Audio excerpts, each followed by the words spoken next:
said it was at least 8.5 feet tall. It wasn't more than 5. We probably locked eyes for maybe 3 seconds, and that was enough for me to just be completely scared out of my mind. Have you put bait out too? We have similar reports in Russia. I must have watched it for about, a minute and a half. A large something. I couldn't explain what it was. And that's when I saw the face peek out from behind the tree at me. But ancient Native Americans have been recounting sightings for centuries. Sightings of creatures all the creek. They ran into this people that they call the cryptids. Since the late 1950s, local and national newspapers have recounted eyewitness reports of 6 to 8 foot tall, hairy, man-like creatures roaming the mountains of Humboldt County in Northern California.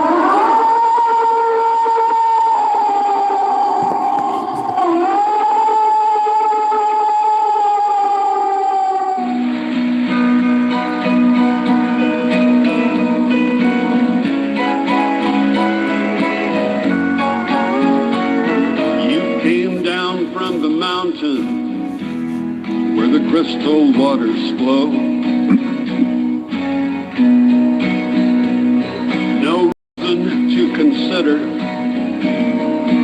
company might show, but destiny would find you where you walked across the sand to leave a world divided.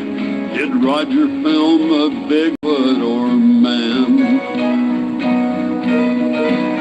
Where are you now, Patty? Well, welcome, folks. It's that time once again for the Friday evening Bigfoot Radio. And now for the Bigfoot research teams from across the country. Welcome, everyone. How is everyone doing tonight? Well, as I've said before, how everybody's doing tonight, don't know, you'd have to ask them.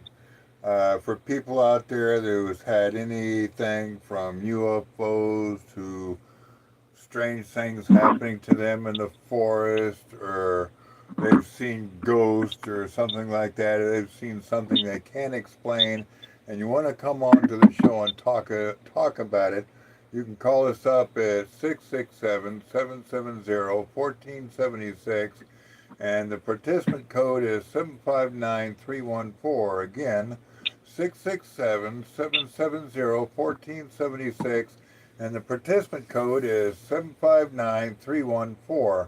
And for anybody out there who has had any encounters with some of these nice midget models out there, you may have to come in and report on them as well. Oh, I'm sorry. That accidentally came out.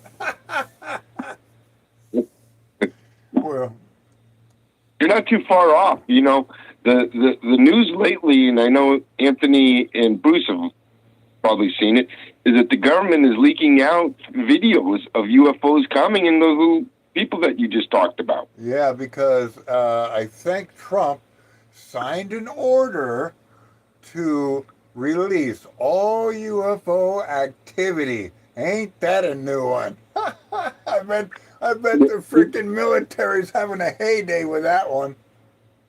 Did you get the video I sent you that they had another reporting of MIB harassing some people? I'm going to say this real loud for the men in black. You can't touch this. I don't care how big and how bad you are. You can't touch this. Yeah, but they're actually, the government is leaking this out for us to be prepared. People, there's so many videos they're finding now that have been in vaults from the 40s all the way up that you're going to be seeing it. You're going to be seeing these videos because they're preparing us. Something is going to happen within the next few years where, you know, that we're not going to all freak out and say, well, hey, the government has been showing this bits and bits at a time. I'm sure a lot of people will still freak out. But well, I mean, don't get me wrong. If you read Ezekiel, and these beings have been here for thousands and thousands of years. If you read Ezekiel, Ezekiel says, and I looked in the heavens and I saw a wheel within a wheel, and there were eyes all the way around the wheel, or around the rim of the wheel. Well, you know what the eyes are, don't you? What the eyes are is they're windows in the spacecraft where people are looking out. But from the distance, it looks like a rim with eyes on it. Have you ever thought that maybe they're trying to get us set up so that they can bring out Project Bluebeam?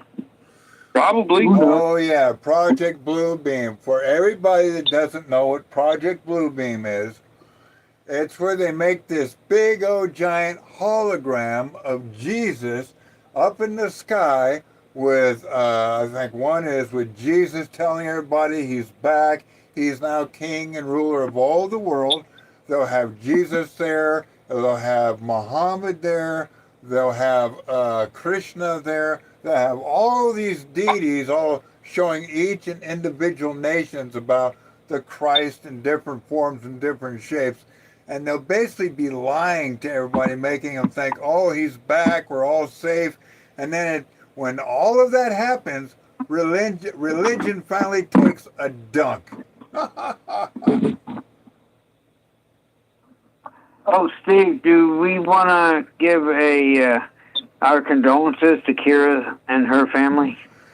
Yeah, why don't you go ahead, Snake Man? I'll let you tell them. We would like to formally give our condolences to Kira and her family. They just recently lost her grandfather to COVID, and we send out our prayers and thoughts.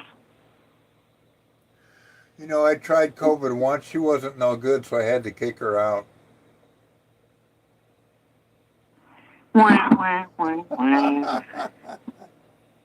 Yeah, you don't hear much about COVID right now. I mean, there's a few. I know. There's a few people out there getting this stuff. I mean, to me, it's all in the head because I can remember when it first came out. Everybody caught this stupid thing, and then it was on the news where I think when Trump was in office, one of the guys leaped off the wall and said, "Oh, it's not as bad as everybody thinks it is. It's about maybe 3% less than the common flu." And I sat back and I heard him say that, and I'm like, "Are you serious?" And everybody's buying this thing about how deadly it is and everything else. And the first thing went through my mind is everybody must be catching walking pneumonia or something. Well, the funny thing is that most of her family, I think, have had the shots.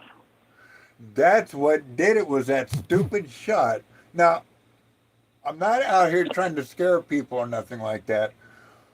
When 1974 came around, and I was in high school when this happened, before I graduated, what was it? The swine flu came out in 1970. Everybody that took that stupid shot either got sick or they died. Now, in 2019, when COVID came out, everybody who took that stupid shot either got sick or they died. And before they even took the shots, what'd they do? They put these people on ventilators. Everybody knows that you don't put a person has a breathing problem on a ventilator.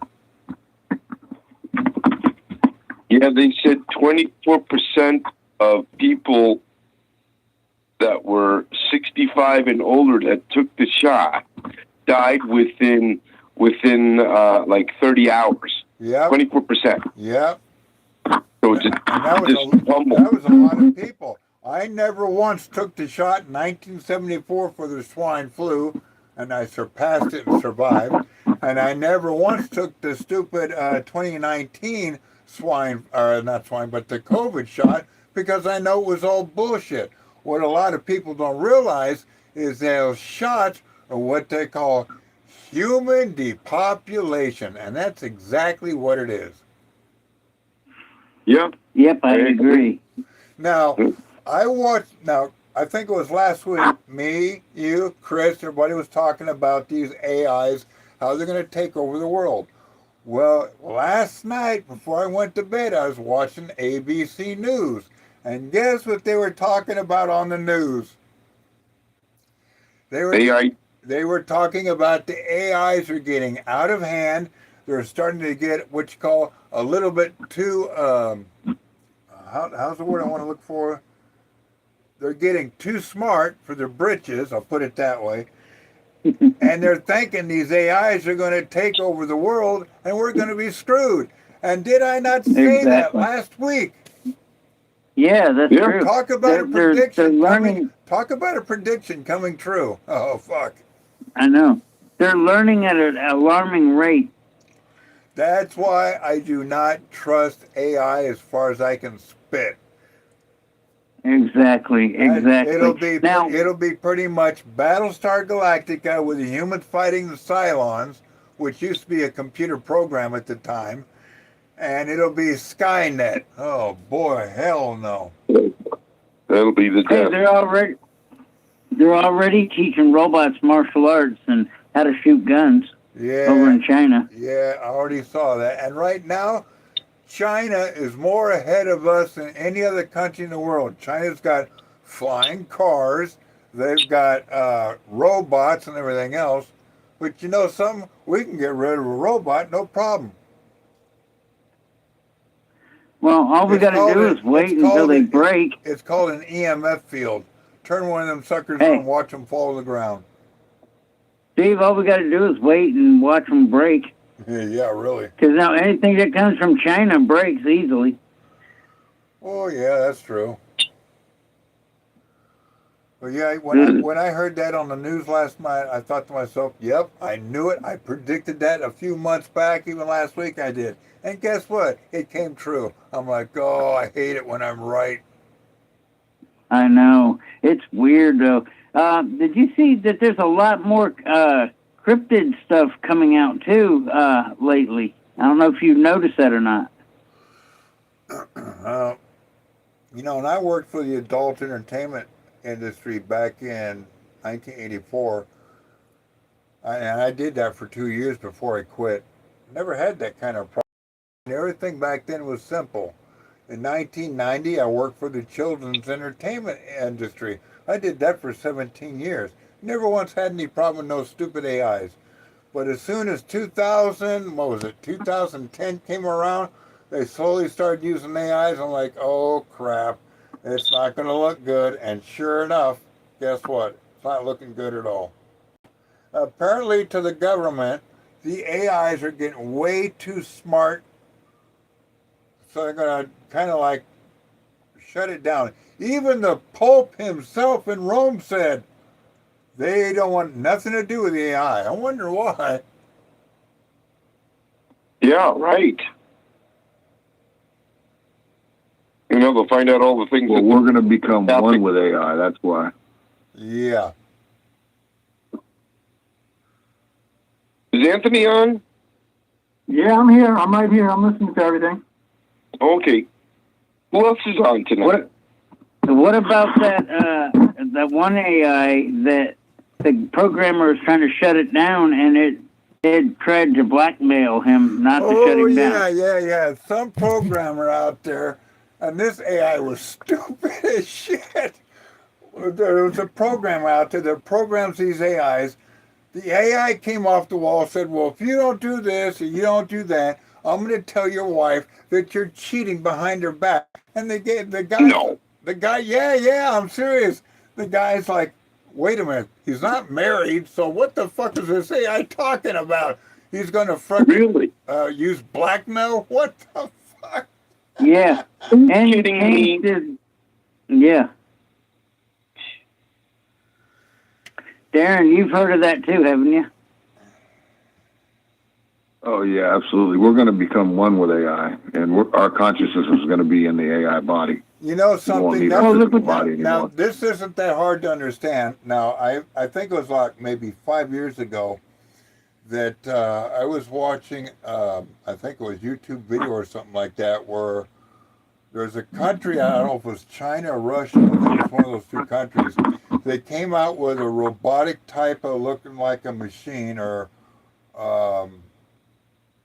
robotic something, and what they're doing is they're taking the human consciousness and transferring the human consciousness into an AI type robot.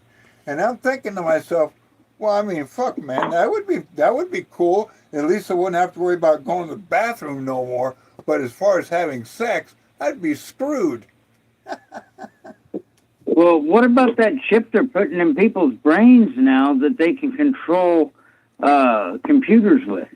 Yeah, you know, I don't buy that one all that well. I think that one is mostly all talk. I wonder if you can control them by a garage door opener. Oh, fuck. That'd be fucked up.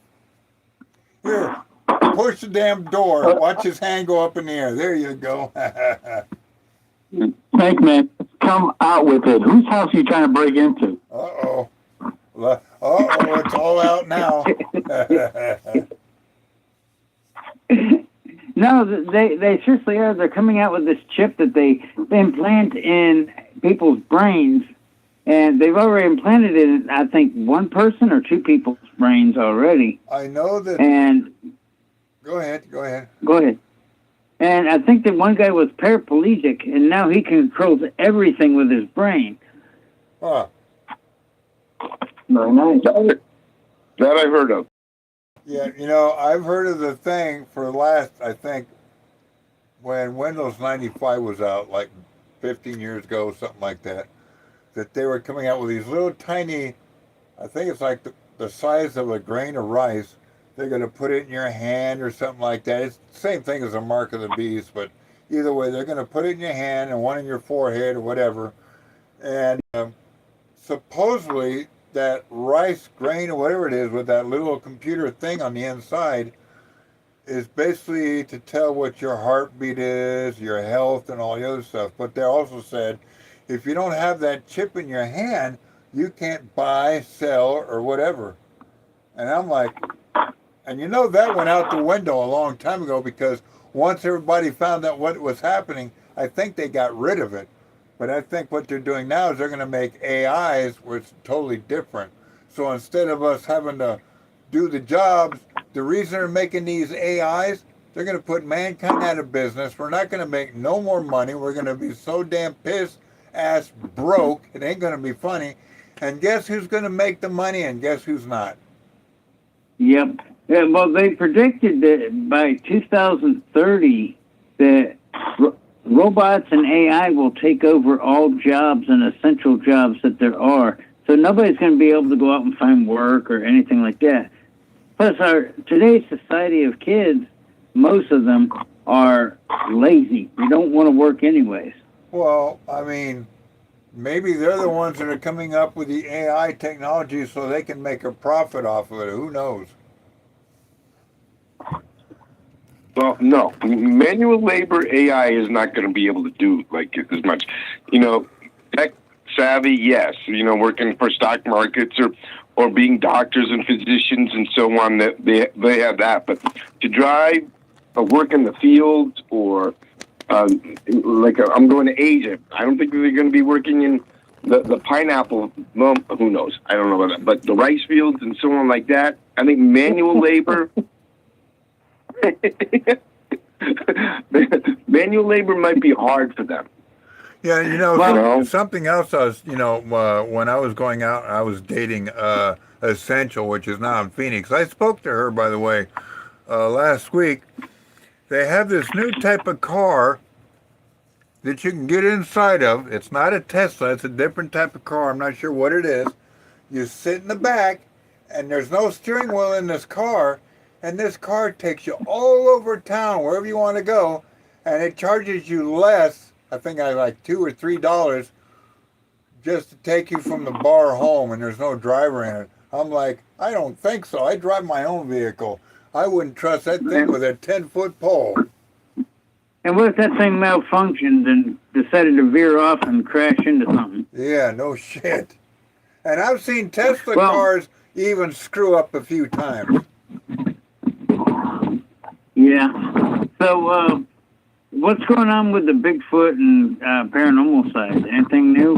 Well, there ain't nothing over here happening. It's too damn hot for it. There might be something happening up north, but not down here where I'm at. I thought I sent you a few things there, Bruce, this past week. I didn't get them. to your messenger and stuff. When I see things like that, I know you're into it, I check your messenger and stuff. I thought I'd sent them to you, and also to you, Steve. Maybe I did. Okay. I don't know. I'd have to look. I don't still have Anthony on Messenger. Yeah, Anthony doesn't use the internet all that much. With these guys, it's a lot easier. But when I send you things on regular Messenger, it only gives me 12 seconds of video. I can't send you a regular video if I find No worries. on that part.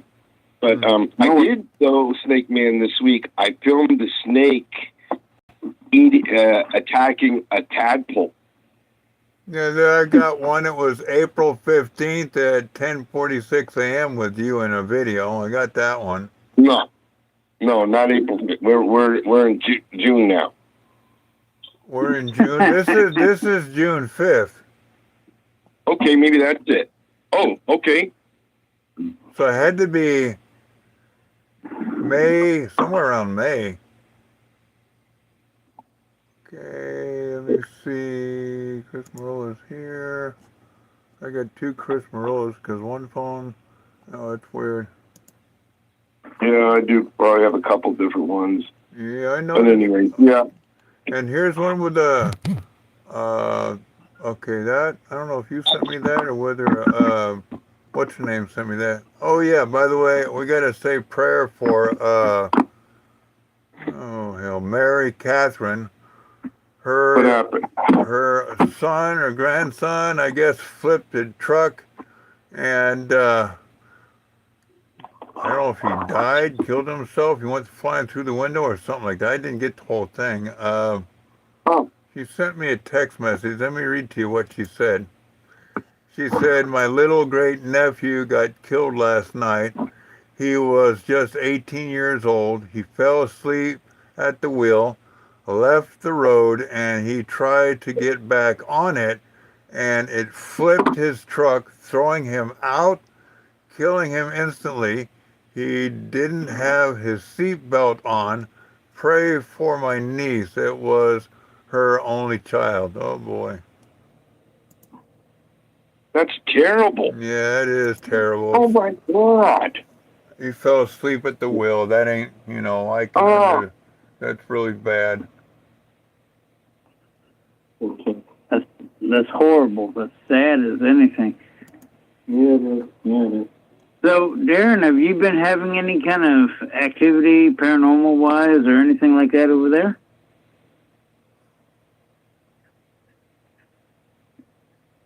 Nah, Darren. nothing to talk on. I do have a question, though. And this is to the whole group. What specifically, qualifies you guys as Bigfoot researchers? How do you get started in the field? When you have a sighting of something like that you can't explain, like something that gets up, it's bigger than you are, the shoulders are about, 4 or 5 feet wide, about 9 to 12 feet tall, and they got these real beady looking red eyes. Sometimes they have blue eyes depending on where you're at, and they're hairy all over. They don't bend down like a gorilla. They walk on all fours, and it just freaks. My ex-wife? So that's what got you started, is basically you guys have actually seen a Bigfoot. Yeah. Wait a minute, Steve, you just described my ex-wife. I thought I was describing you.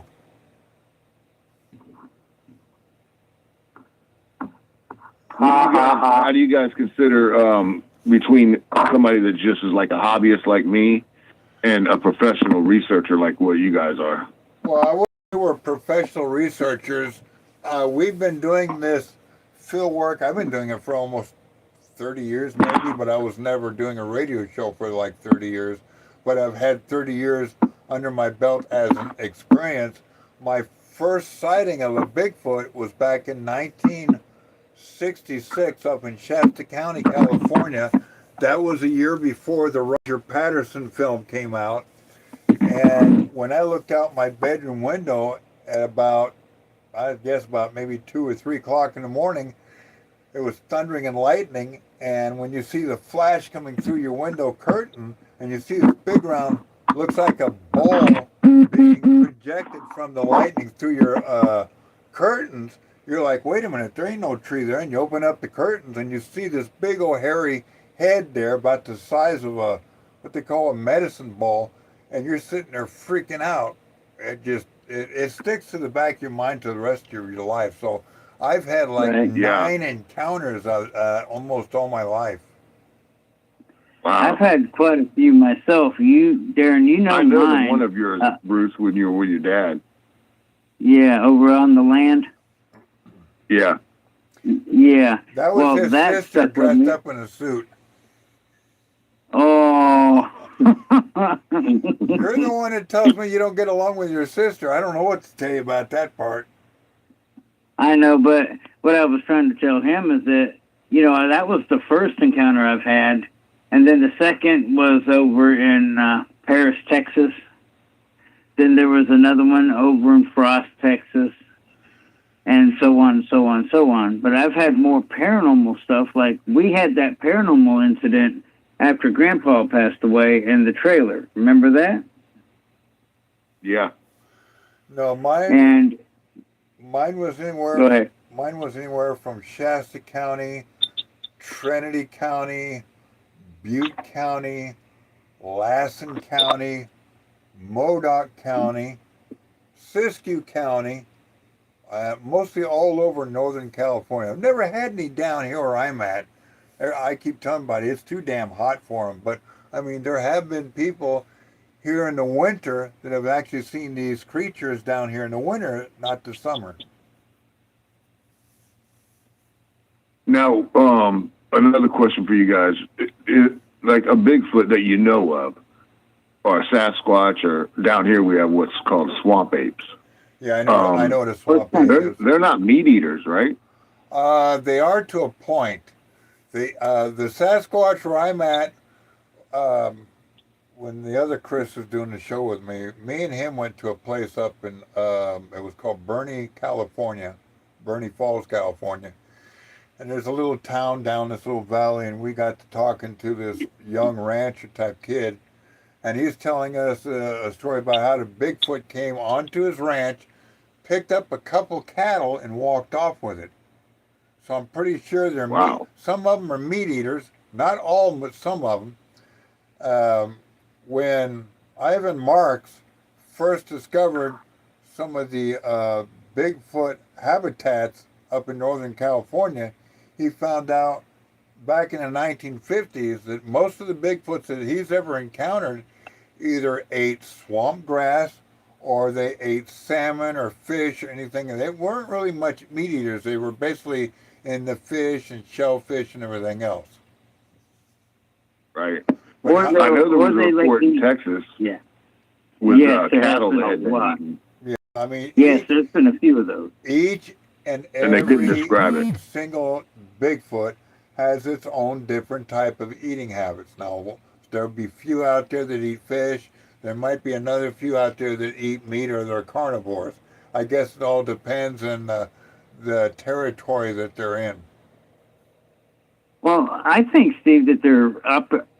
They take whatever comes their way. Like if there's roadkill, they'll take it, or fresh kill, something like that, and they'll eat the entrails. Yeah, they always eat the entrails. That's all that they throw the rest of it away, but they always eat the entrails. I can never figure that part out.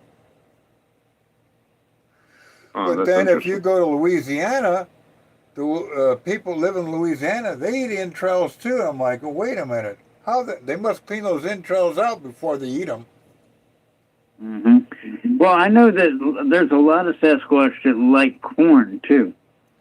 Well, yeah, I mean, like feed corn, or what do you call that corn they used to do their bootlegging and all that other stuff? Oh, you mean mash? Yep, they actually do eat mash. I don't know why, but they do. I think Jeff Hadley on one of his shows said that they like eating mash because it's sweeter than regular corn. Tells me they got a sweet tooth. Mm-hmm. What was it, a couple of years back, I told you about that report I got out of Texas, a guy saw a big creature coming out of his horse barn with handfuls of his sweet corn and sweet feed, I meant. Right. For his horses. In He didn't bother the livestock. In Northern California, we've seen Bigfoots up in the high country eating what they call choke cherries. I mean, I've seen my share of Bigfoots. The older I got, the less afraid I've gotten of these creatures. I can see a look at a creature now and just shake my head and not even worry about it and walk off. They don't bother me no more. But when I was a kid growing up, every time I saw one, it scared the living shit out of me. We'll have to one day, Steve, get Darren over there and take him on a Bigfoot hunt. Up here in Shasta County, maybe. Yeah, that's what I was saying. Or what they call Marble Mountains is where the first one was seen by Roger Patterson. Yeah. But what seems to be like the common denominator for these things, like to try to find them? Like, what's something that is like, when you guys go out to look for one, that's like your main things you're looking for? We basically look for footprints in the ground that doesn't look normal. Usually a human footprint, you can see dermal ridges and everything else. But a Sasquatch is totally different. They don't have no dermal ridge. It's just flat foot, period. Or you'd be walking around, you'll see what looks like hair stuck to a tree.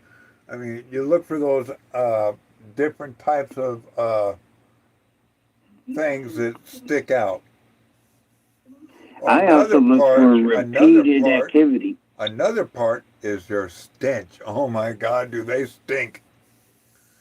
It's like an ape that hasn't took in a shower almost 100 years. That's how bad they smell. But hey, Steve, I also look for repeated activity too.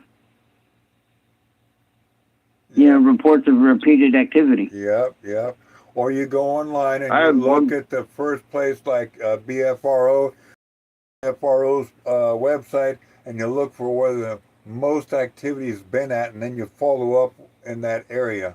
That's how I do it. You got to watch out. You got to watch out too, Darren, for the armchair researchers, the ones that never get out in the field. Yeah, they're the ones that sit back on the computer. They never go out and do anything, and they always say, "Oh, that ain't real." Yeah, okay, you never been out in the field before, have you?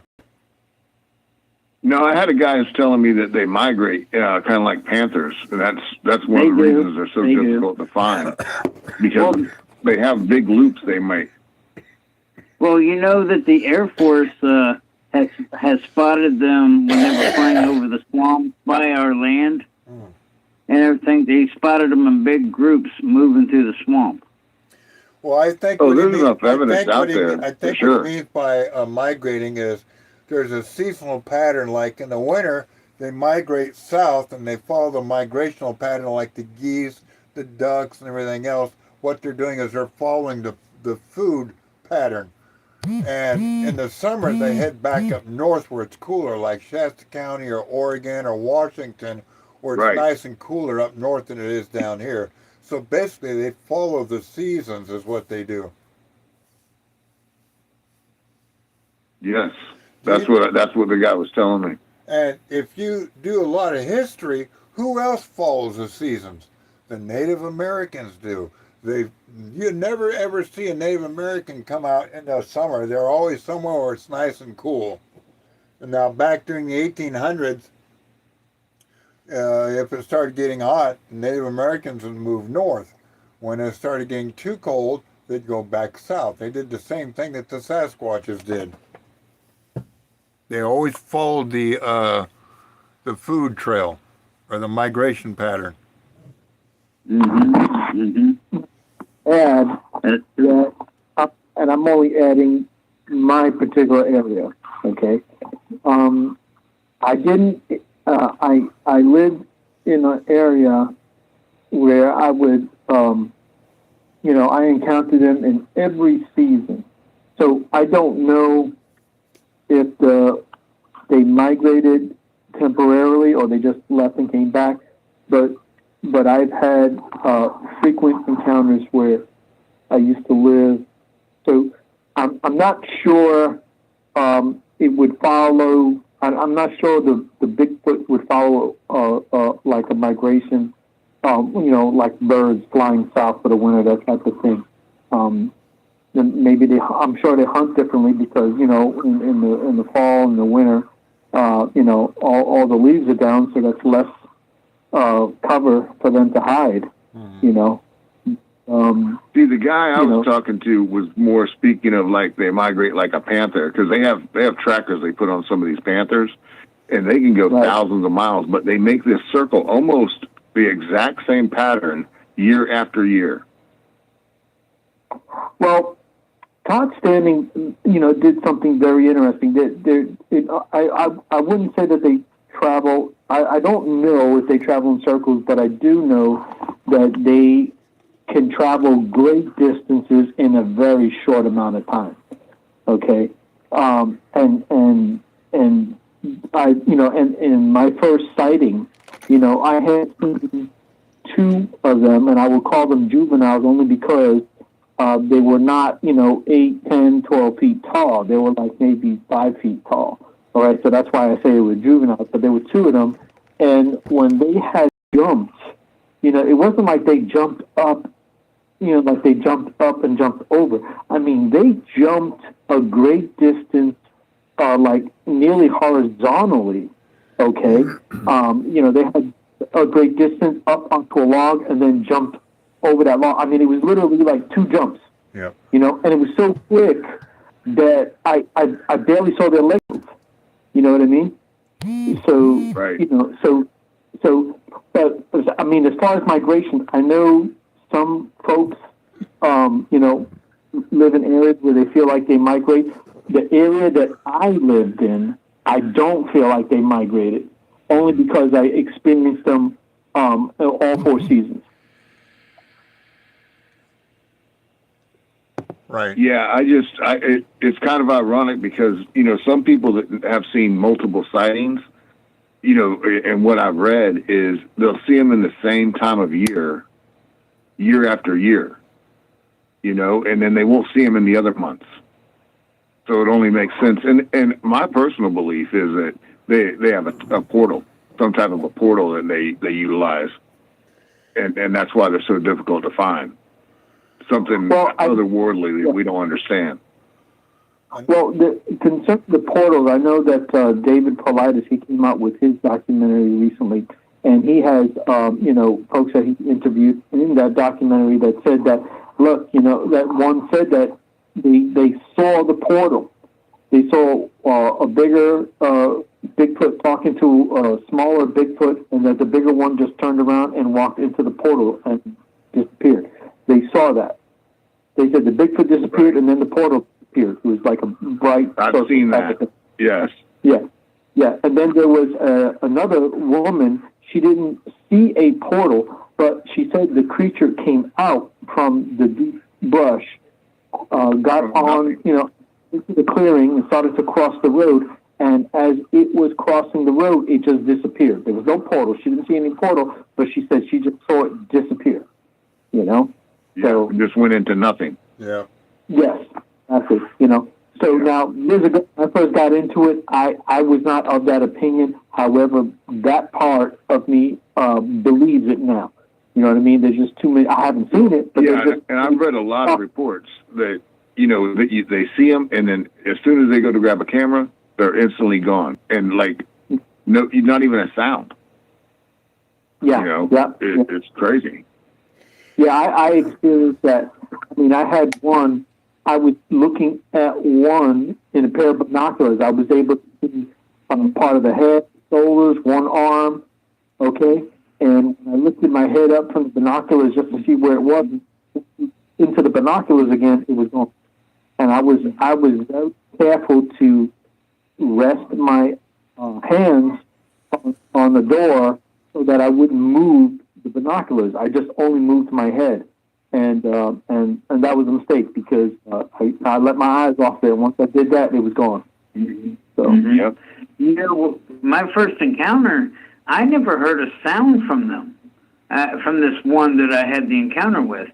But I tell you what, if I would have stopped to tie my shoe or something and seen a pair of big feet standing behind me, I probably would have broke the sound barrier. Mm-hmm. Well, let me tell you one thing I remember, and you guys might remember this, but Bill Marlette, Marco Bill. You remember Marco Bill? Marco Bill taught me this. Yeah, actually, Marco Bill taught me how to do the live podcast and everything else about 20 years ago.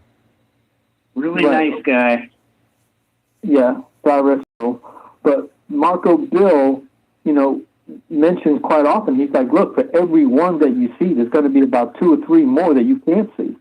And it's like that's part of their, that's part of what they do. If you see one, it seems like that one is going to try to distract you, so the other 2 or 3 can get out of the air because they don't want you to find them. So. And there was one like Bill Dragunis. He was with a few other guys, and they happened to find one. One came out, right, and was walking away, and so they didn't chase it, but they followed it, and they said it was going at a good rate of speed, and they followed it for a long time, to the point where they just lost it, and they just kept looking, and then they went back to where they first saw it, okay, and then they started looking for footprints, and they realized the footprints that they found, there were some larger footprints, and then there were small footprints as well.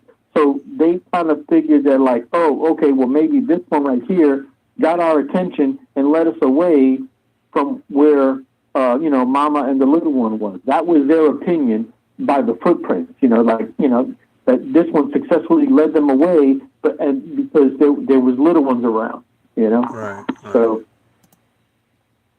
And he's another one, God rest his soul, that, he passed away a couple of years ago. Now, Darren, you know the facts about my encounter when I was 14. What do you think was the reason for that? Why do you think it didn't hurt me? Well, that's the thing is that's fascinating about all the research I've done is that they haven't hurt any human that I've heard of. No, they haven't. Yeah, I mean, that's the thing. Yeah, mostly all the, like you see in the movies or you see TV shows about how they're supposed to go out and kill these people. It's basically all nothing but BS. What they're trying to do is they're trying to use the Bigfoot for scare tactics, make them think, oh, you don't want to go out in the woods with any of these creatures because it's BS. It's a way for Hollywood to make a money so they can make you frighten you and all this other stuff. Exactly. But I think they're actually more intelligent than people think. It has to be. Yeah, like an option. Go ahead, bud. I was going to remind you about Jody. Do you guys remember Jody? I mean, she did have some pretty, frightful encounters. Yeah, Jody lived up in Washington State, and she lived in like an apartment complex and all that. And the apartment complex was right across from a wooded area, and these Sasquatches would come out and interact with her and everything else. I mean, it was crazy. What is the? I had a question for you, right quick. Can anybody here explain to me why a Sasquatch, after it met one person, it would go around a house and kill all of the predators that were on the property and leave stacks of rocks? Probably because the other person or the person that was around the Sasquatch treated it with respect.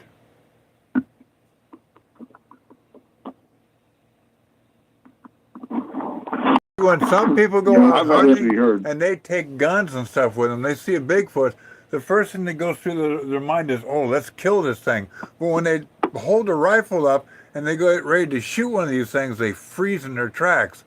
And it's like, it's strange. I've seen a video once that was on National Geographic about a Native American going out and to shoot one of these things.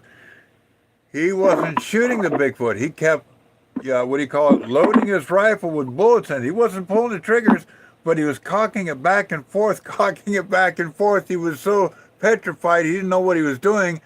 And he said when the Sasquatch left, he looked on the ground, not one fire was shot, and all the shells that were on the ground. He was so he was so petrified and so scared out of his mind, he didn't know what he was doing. But after you saying that, Steve, that encounter that I had when I was 14, I was using a gun. I was hunting squirrel. Mm-hmm. It didn't scare him off. He followed me up out of the swamp. Mm-hmm. So, I mean, explain that then, if that's the case. I think it was. There's one guy out there, Bruce, that I was watching, and he was telling his story, and forgive me for not being exactly accurate on this, but the rough end of it is that these beings, Bigfoot, can almost communicate with you, and not in English language, but in a communicative way, and it either makes you fear intensely, or it brings you calm, where you don't want to hurt it. Mm-hmm. It's one of the two that happens, and sometimes this guy would leave food out for this thing, and the food would be gone. Yeah, I've even heard.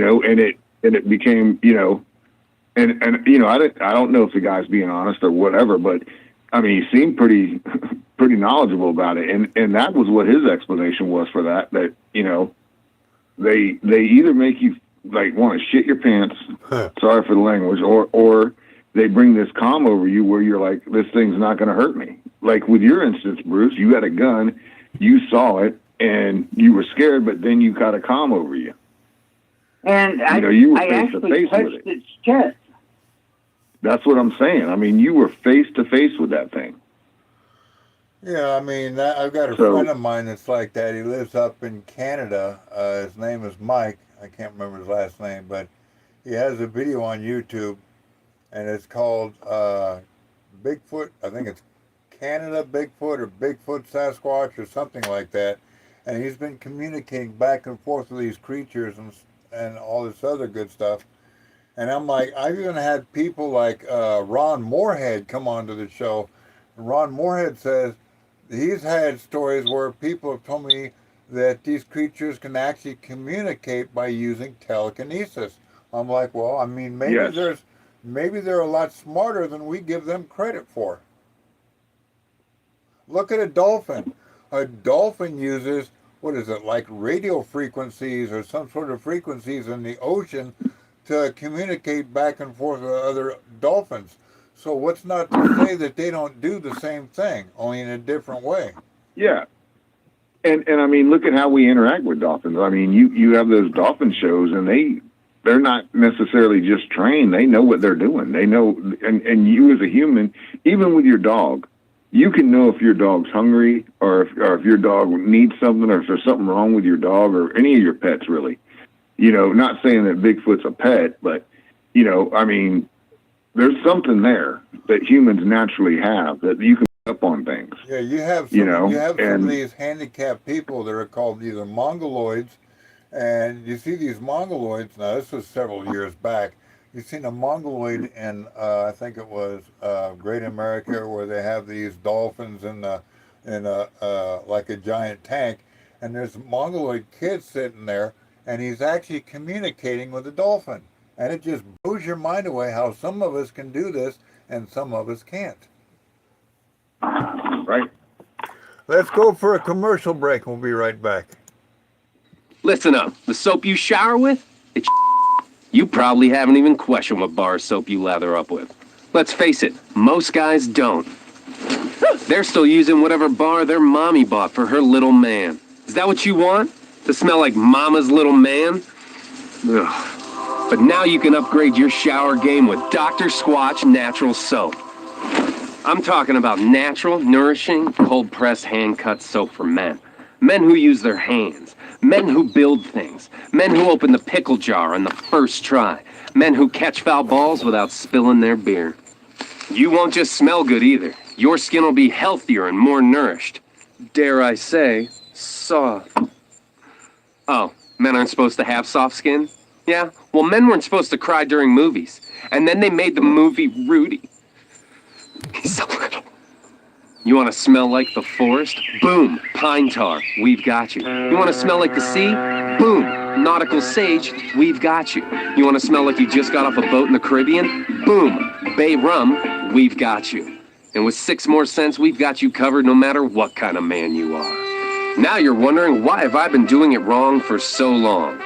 During the First World War, big soap started taking out all the natural ingredients to make production cheaper and faster. And they replaced all the natural stuff with chemicals. Chemicals like sodium lauryl sulfate, parabens, and dioxin.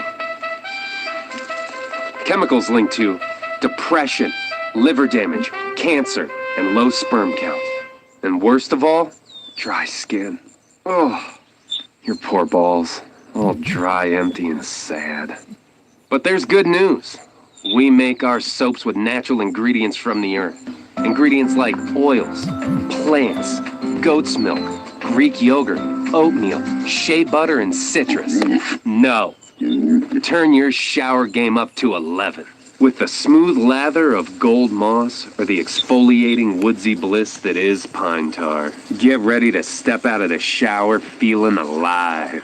Still not sure? Here's a couple reviews from real customers. Joseph S. says, "This is the perfect bar of soap. It's like it was handcrafted in the Northwest Forest by beautiful tiny elves." Oh, tiny elves isn't enough for you? Well, here's another review from Michael A. "It makes you feel like you just stepped out of a mountain stream, and Squatch was there to hand you the towel." Time for you to get the right tool for the job, because you're worth it, my friend. We ship it right to your door. And with a 100% satisfaction guarantee, if it's not the best bar of soap you've ever used, it's on us. Tens of thousands of men already subscribe. Which means that every month, fresh new bars of Squatch show up at their door. Click the link for Dr. Squatch Natural Soap. Real soap for real men. Or don't. And continue to be mommy's little helper. And we're back. That commercial always gets me. Hey, I want to speak to Darren. Darren. Yeah. I heard that you talking, and you're from Florida? Yeah. You are? Okay, with the skunk ape. Okay, there's a lot of activity in Florida with the skunk ape. You're in a great state. Have you ever had see, I didn't even know you were on the show until somebody started talking, because our host here didn't mention that you were on here. Are you ever had an experience with Bigfoot? No, not personally. I mean, I've had something that I thought was, but I can't honestly say that it was. It doesn't matter. I'm going to get you on the right track. Okay. Yeah. Are you in an area in where you live? Do you have property that doesn't have a lot of trafficking with people and stuff like that at all? Or oh yeah, yeah. I live in Central Florida. So there's swamps. Yeah. Perfect. Now, all right. One thing I will let you know is that when you're walking around in Central Florida, if you see anything like symbols or things that aren't made by nature, like if you're just walk, I don't care if it's minute and it's only 10 inches and there's an X or a Y or a stick of a Y hanging by a tree and then another stick inside the Y, like in between the field goals. Things like that. Right. An egg is a big symbol that Bigfoot uses. What they mean, I've been trying to figure it out, but I've been unsuccessful on that. But those are certain signs. A path that you normally take on your property, and then all of a sudden you're on the ground and you see something there that was deliberately put there, and you're going, well, and I'm not talking about, a stool or anything like that. Well, that could be, but just some statement that something wanted you to see is going to let you know that they're there. Okay? Now, what I want you to do you really want to face Bigfoot? Yeah, I would absolutely love to see one. Okay. This is what I'm going to give you. You're going to go and get yourself a baseball bat. And you're going to go and tap knock on the tree. Yeah, but you got to get a good knock, okay? And don't overdo it, okay? So you're going to go and tap a tree and just see. Sometimes deformed trees are the best trees to get a nice sound, okay?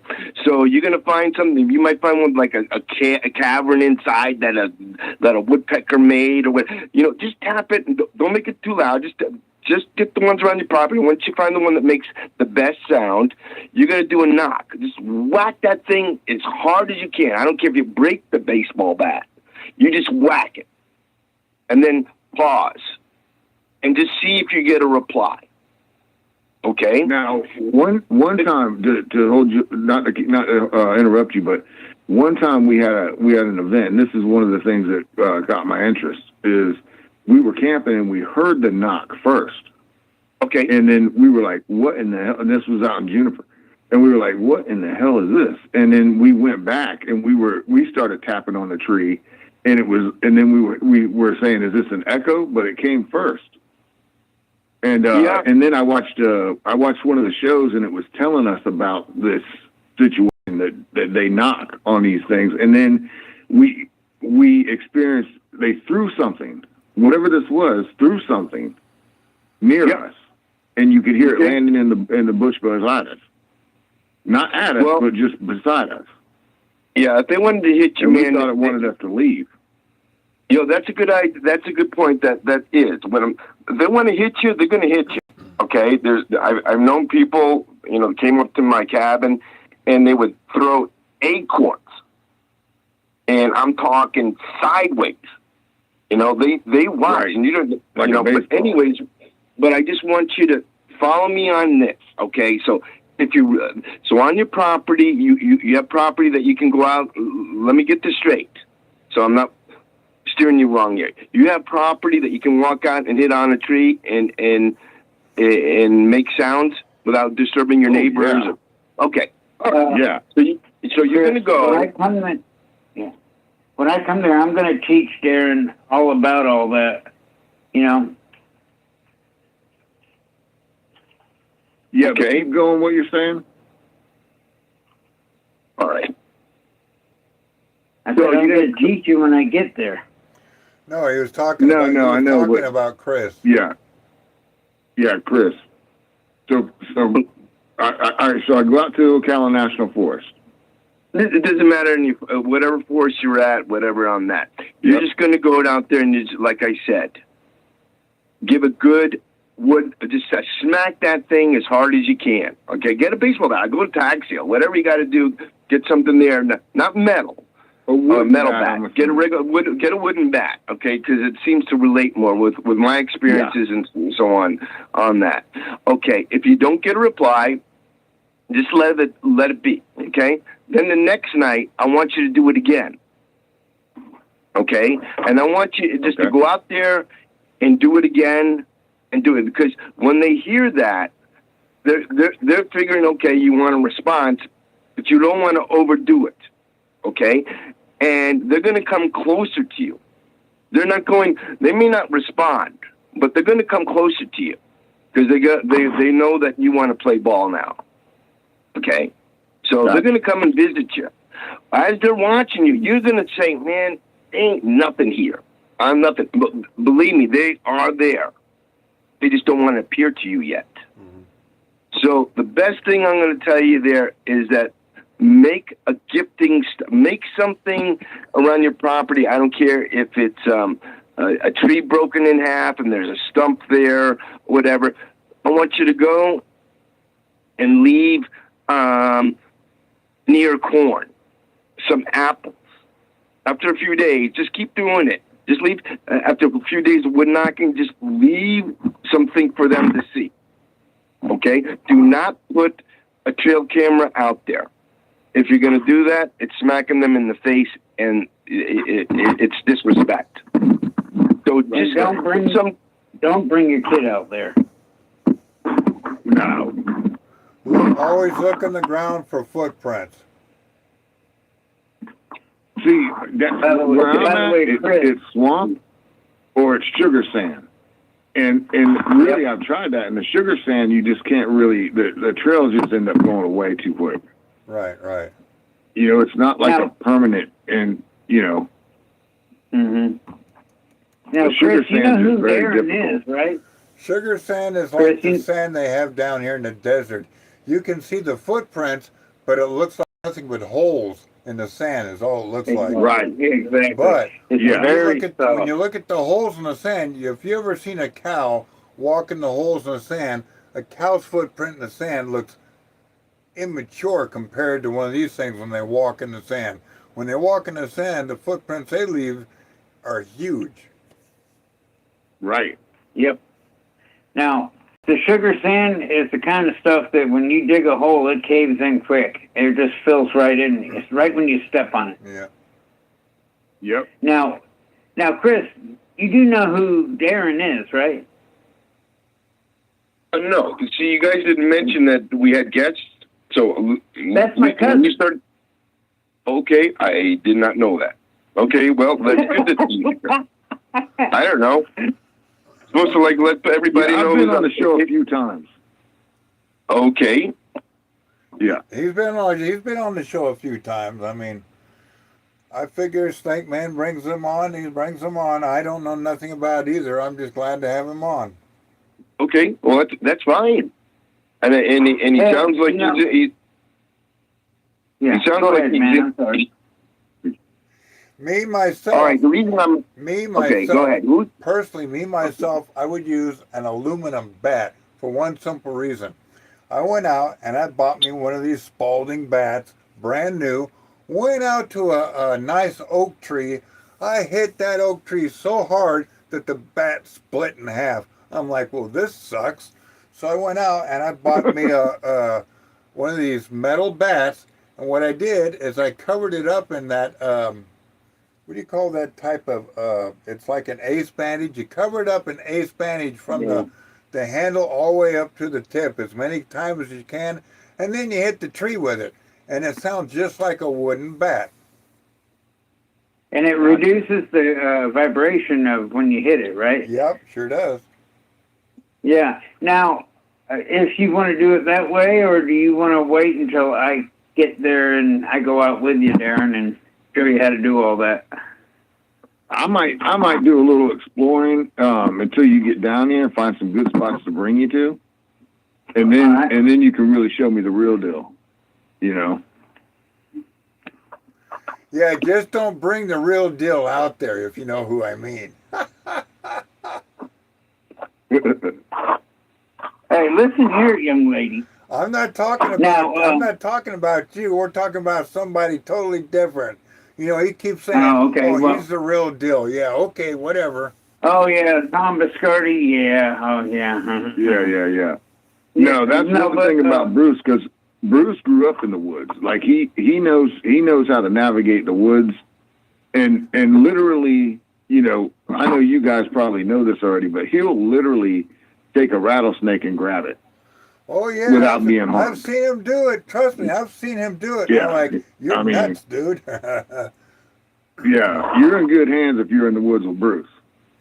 But he's not afraid of Bruce snakes is a little either. crazy like the rest of us, but you're in good hands. He's not afraid of snakes either. He just picks them up like it's no big thing. A snake will strike you if they smell that fear. Yeah.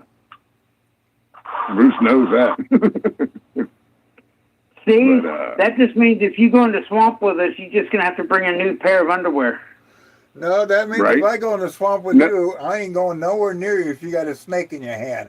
I do not want to take a shower like that ever again. Bruce will crawl under a trailer and grab the gator out. Yeah, that I would doubt. Be glad he ain't going to marry one. Hey, I used to swim with alligators. What the hell are you talking about? Yeah. The only alligators we have out here are the the Gila monsters, which ain't very big, or the little tiny lizards. At least those I can deal with. Well, you know, it's funny is you think about how many people there in Florida are coming forward now and giving reports because they were afraid to give the actual report when it happened because they were afraid of ridicule. Yeah. Right. I don't think that's going on anymore. I think the ridicule is basically over with because now there's a lot of people out there that are actually seeing these things. Well, you know, like you were talking with Trump with the UFOs. Did you know Trump is also declassifying stuff on cryptids? Oh, yeah. Now, what's that going to mean for us? Still do the research. Just because he's declassifying it doesn't mean we actually found one yet. Now, Washington State has a law up north in Washington that states anybody caught killing one of these things is 20 years in the state pen. They ain't gonna kill Well, anything. it should be. No. It should be. Yeah, I agree. They ain't gonna. The people always say they gotta shoot this and shoot that. Never show the evidence of it. You know, these things are not easy to kill. You think these things are easy? Actually, there is 2 people that actually did shoot one of these things. Yep, it was back during the 1990s or 2000, somewhere around there. And they shot one of these things, and they were afraid that the government would find out. So what they do, they stuck it on a burning pile of wood, and they burnt the hell out of it to ashes. Why couldn't they have just made friends with it like I did? I don't know. I'm just getting into this, and I never was really like you guys are. I'll be honest with you. And what has really ruined it is that, like, that guy that he said he found a Bigfoot and he had him in his freezer. Oh, and it really wasn't a Bigfoot. No, it was a Bigfoot. You know, those types of people are what screws it up. Yep. That was they screw it up for people that really want to be interested in this stuff, you know? Yeah, that was Matt Whitman and who's the other guy? They were both cops too. Yeah, I mean, total idiots. Yep. You know? And they screwed up the Bigfoot community after they did that so bad. It ain't fun. Now we got these AIs out there that are mimicking these things. And with these AIs, it's kind of hard to tell which is real and which is not. See, you were thinking of Rick Dyer. That's right, Rick Dyer. That's the name. Yeah, that's the name. He got smart mouth with me on the radio. You know, he got smart mouth with me one time on Tom's radio show. He did the same thing to me too. I told him he don't want to bark up that tree. This dog bites. Yeah. You know, I haven't heard nothing. I have not heard nothing about those 2 for the last 15 years. That's because they're hiding. I guess. I mean, you know, go ahead. Earlier, one of you guys mentioned about the, you know, like, protection of the Sasquatch. It just so happened that I looked up this week that in Whatcom County in Washington, that they created a sanctuary, a Sasquatch protection and refuge area in 1969. Okay, they designated a certain area to be Sasquatch, you know, that refugee area, and and in addition, if someone was to kill a Sasquatch, it was a felony, and the fine was $10,000 and or 5 years in jail, up to 5 years in jail.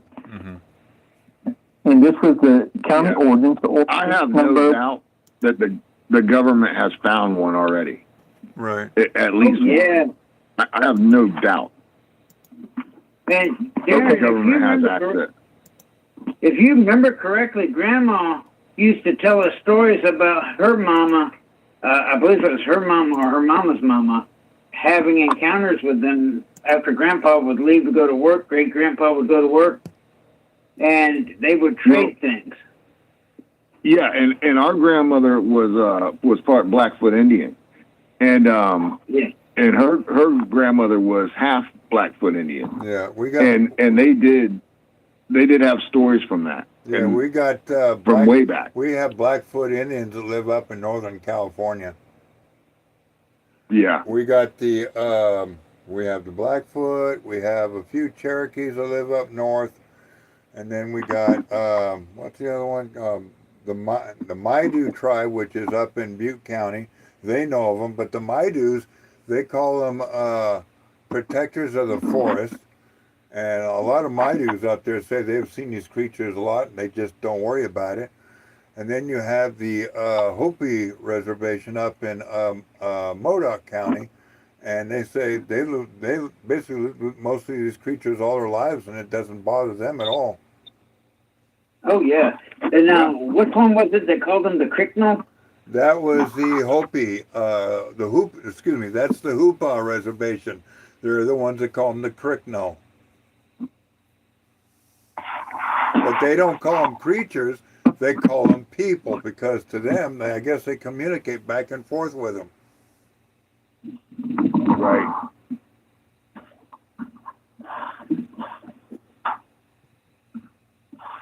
I mean, let's be honest. If any of us were to really find one and it communicated with us, would you be trying to turn it in or try to hurt it or try and capture it, or would you try and let it live free? I'm just let it live free and take the video of it, get permission to do video of it.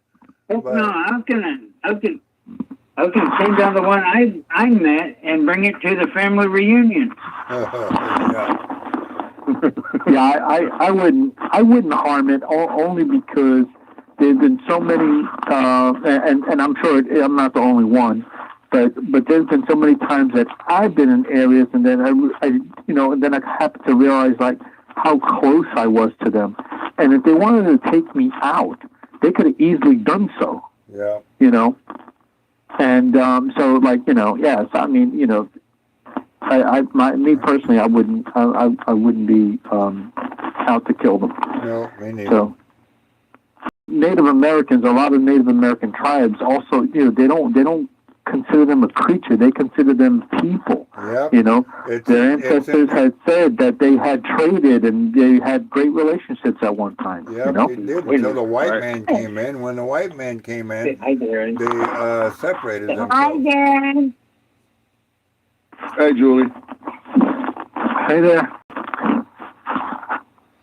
Hello, gorgeous.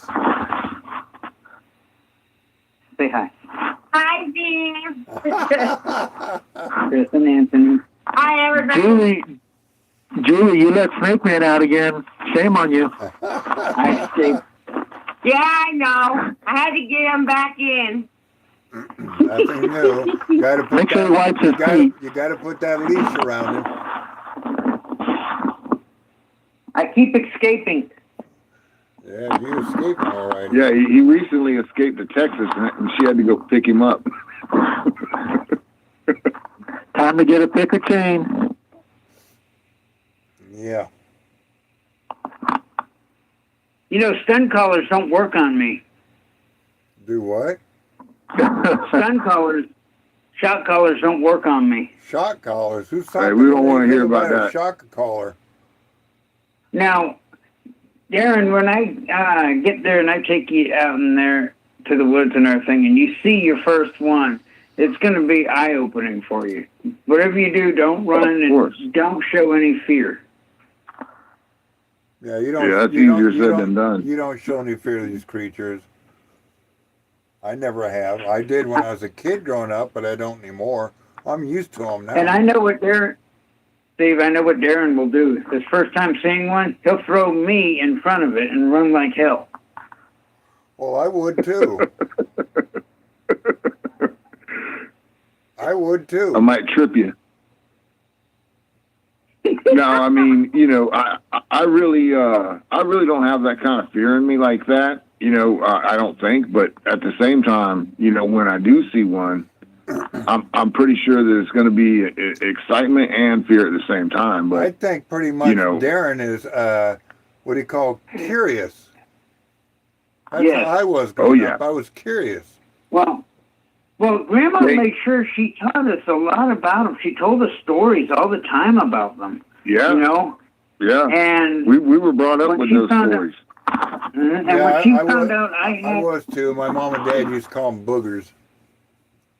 And when she found out that I had that encounter at 14, she said that I was chosen. I think that was the word she used, chosen. I don't know if I And well, Giant, like you said earlier about the way they smell, I remember our grandmother would call them skunk apes or something like that. Not just swamp apes, but like skunk apes because they smelled so bad. Yeah, well, we got them over here too. The Bigfoots, they have this kind of like a wet dog type skunk smell. And now Bigfoots or the skunk apes they have in Florida are totally different than the Bigfoots we have over here. Bigfoots over here, they got 5 toes. The Bigfoots or the skunk apes they have in Florida, they only have 3 toes. That's what's weird. Right. Huh. I've heard that. Really? You think all the skunk apes have 3 toes? Well, I mean, they've got a few Bigfoots over there, not a lot, but most of them over there are all skunk apes. And from what I've heard that skunk ape can actually climb a tree too, like climb trees. Oh yeah. Not just walks around on the ground. Bruce, I sent you a picture, a video of an alligator climbing a tree. Did you see that? Yes, I saw that. That happens quite a bit, believe it or not. They can climb fences. Yeah, I saw it. I said, I got to send this to you. So you did get that. All right. Yeah. Now, you know, it's funny is that Grandma used to say that I was chosen because these things can sense if someone's got Native American blood, which we would all have, basically. And, well, it showed itself to me. Hell, I even touched its chest. Not many people get away with that on their first encounter. Am I wrong on that, guys? all depends on the area that you're in. How did those hairy breasts feel? You what? So how did those hairy breasts feel? No, it wasn't a reach around, okay? Oh, come on, Bruce. You got to have some of them nice, big, juicy, hairy breasts. You just said you touched the chest, bro. How did them hairy breasts feel? See, were you talking to my ex-wife again? Yeah, whatever, dude. Whatever. No, but seriously, Bruce, what did it feel like when you touched the actual hair? Do you remember? It was kind of coarse. The hair was kind of coarse. Kind of thick? Like pine needles? It's sort of like, I don't know if you've ever felt pig hair. Yeah. Yeah, sort of similar to that, but thicker. And it was weird though, because he didn't seem threatened by me. He just stepped back, he grunted, and we kind of cocked our heads the same way, looked at each other, and he just pondered it for a minute. And then he ran off into the woods and dropped all fours and disappeared into the woods. Yeah, according to Bruce, he thought his dad was playing a prank on him. Dad was known for that, wasn't he, Darren? Oh yeah, he sure was. Yeah, but at least you weren't the one that put the X-Lax in the cookies, but you did get a whipping for something you didn't do. That's true. Now,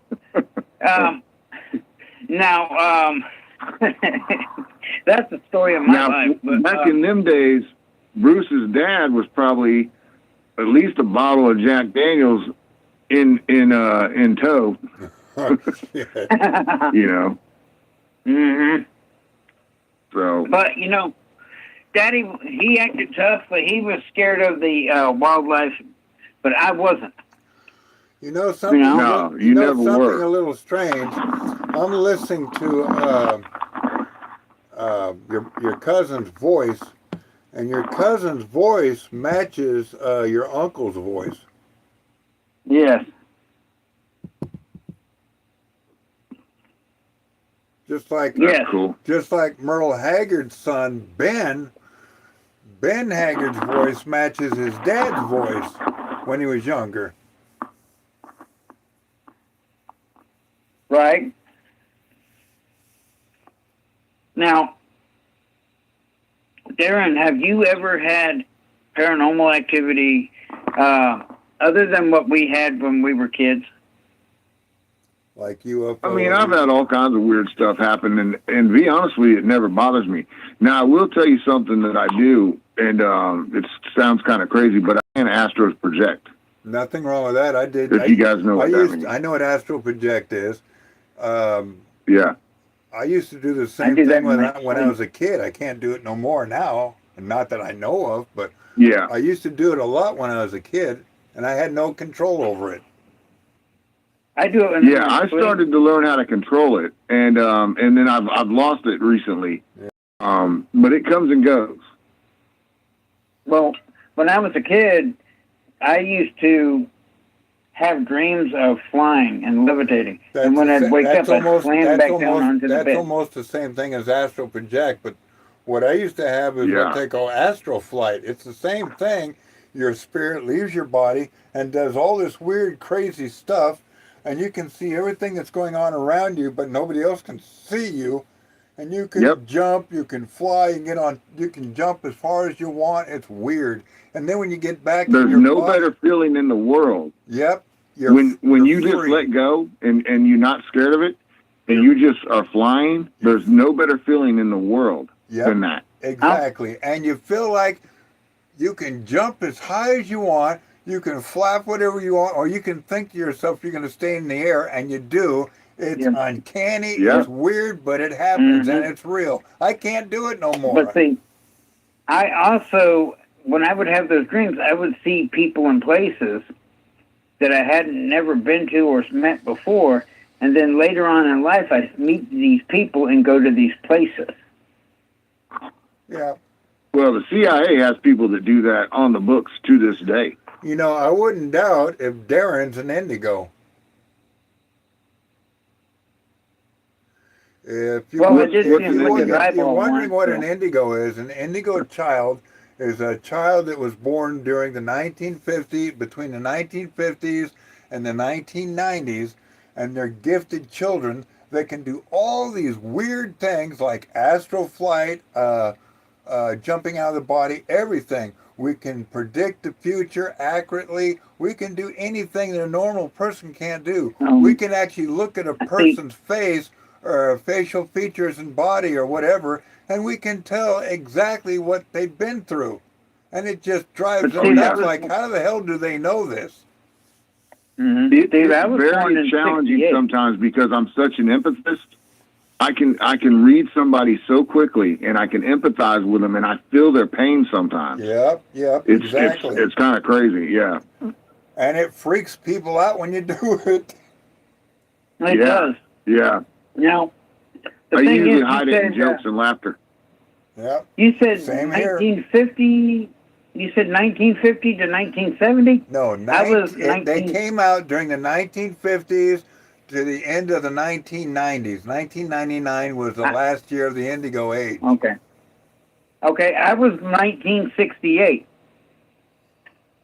Well, you're probably indigo. So, yeah, you fit in there. Yeah, because look at you. You're good with animals. You're good with snakes. You're good with crocodiles. They don't come after you like they would normal people. So you have a connection with nature, just like I do. I can walk outside in front of a mountain lion, and they don't do nothing. When I take a step forward, they run the other way. It's weird. Yeah. Now, a snake on the other hand... Yeah, like I said earlier... A snake on the other with hand... my dog, I can communicate with my dog. Yep. It sounds weird, but, I mean, I can read what my dog needs or wants. Yep. You know, exactly. I mean, I know that sounds weird, but... They come running up right up to you. Yeah. Well, that's like with a horse that my sister-in-law had. She was testing me with the ability I'd never met the horse in my life. I walked up to it, called it up to me, put the lead on it, brought it up, put it in the trailer, turned it around, and it wouldn't let nobody else do it. It would flip out on people. Right. And she says, I'll be damned. I almost got a free horse that day. Oh, poor kid. What? You said you almost had a free horse that day. I said, oh, poor kid.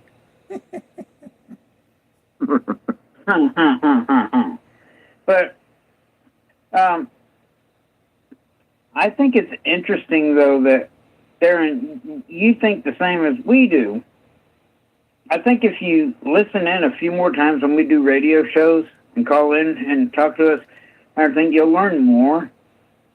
And then that way, when we do go and we meet up next year, then you'll be able to understand more of it and you'll learn a little more. I subscribe on YouTube and you know, I listen to Giant and you guys, even though I might not be on the phone, you know, because sometimes it's hard on a Friday night because I'm on the East Coast at 10:30, you know, to get on the phone and you know, talk. But I usually will listen to the shows like on Saturday, you know, when I don't have nothing going on, I'll just listen to the shows. Right. You know? Have you told your friend who's the Bigfoot guy that you've been talking to about the show? Yeah, of course, yeah. Oh, and I did want to say about your advertisement. I actually use that soap. I had like a little bit of, I was getting some skin problems with using my dial. I'd get, you know, like little itchy spots here and there. Yeah. And since I started using that soap, it really did change my skin outfit. Yeah, I use the stuff too. I go to Walmart every month and I buy as many bars of that stuff I can.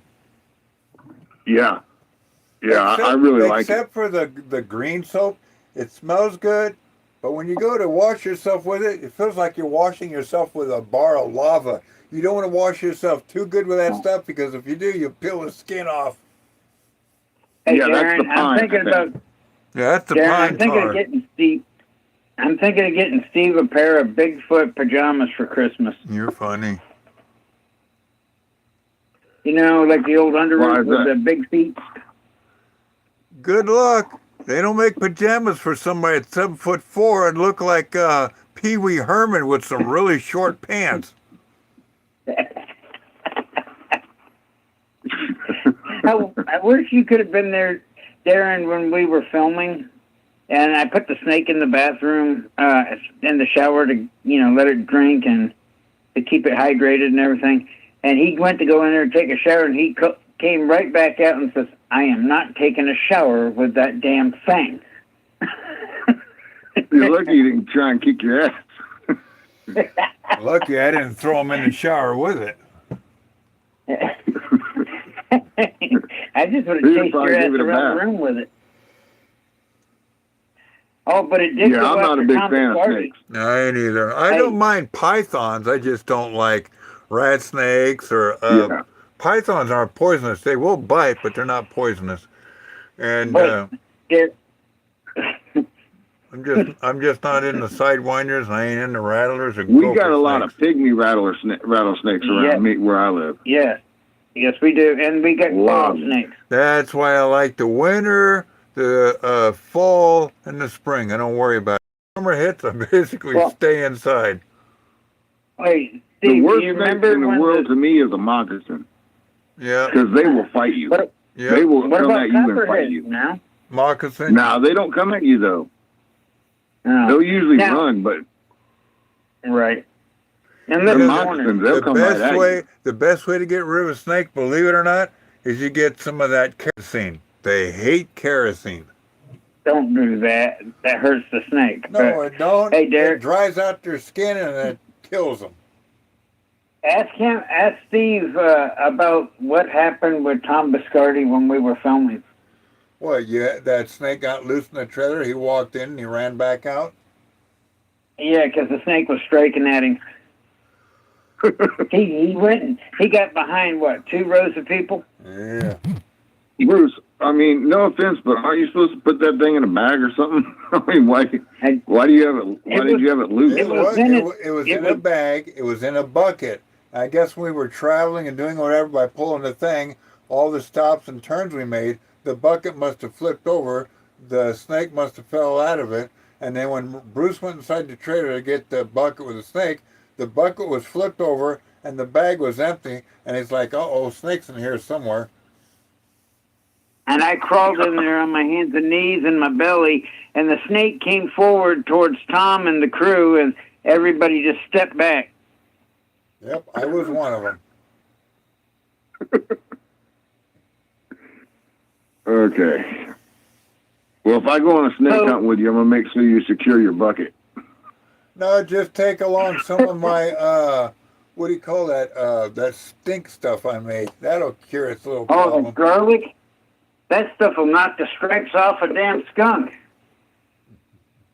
I'll tell you what, when me, Tom, and everybody left, Tom dropped me off at, I think it was a place in New Mexico for me and Roger to take the bus back to Arizona.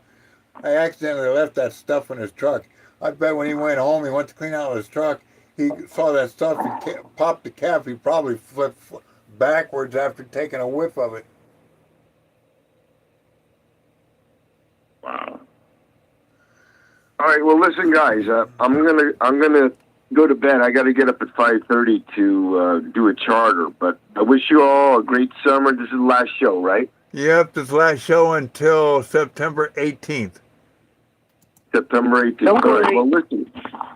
You can get you got a hold of me in Cambodia last year. So if you want to do that, you go ahead on that. And if I find the orangutan out there, the little miniature Bigfoot, you'll be the first to know. Yeah, panda. What do you call those things out there? Panda or something. Yeah, orangutan. Don't worry. Yeah, orangutan. That's right. Hey, Steve, don't worry. I'll be starting Snake Man Adventures up as soon as you guys go off. As soon as we go off the air with this. All right. All right. When are you going to do Snake Man Adventures? That'll be on Saturdays.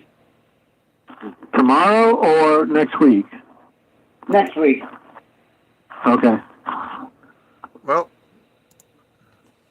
Okay. Well, ladies and appreciate the advice. gentlemen, this is the Gentle Giant, and this is the Bigfoot Radio for this week. And we would like you all to tune in next week for some more Bigfoot Radio. And all of us on the Bigfoot Radio Network.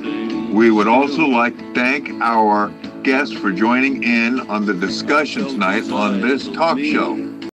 We would also like to thank you, our listeners, for sharing our adventures with us. Join us again next Friday evening for another exciting hour of Bigfoot Radio with the Bigfoot research teams from across the country. And we would also especially like to thank our listeners.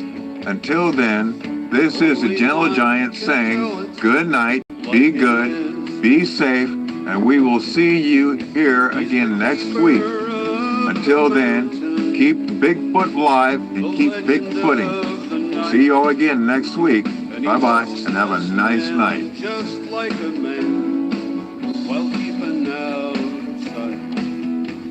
What do you do? Good night, John boy. Good night, Sue Ellen. One thing I know. Good night, Bird Brain. He's the keeper of the Good night, Good night, Eddie Mae. all he wants is just This session is no longer being recorded.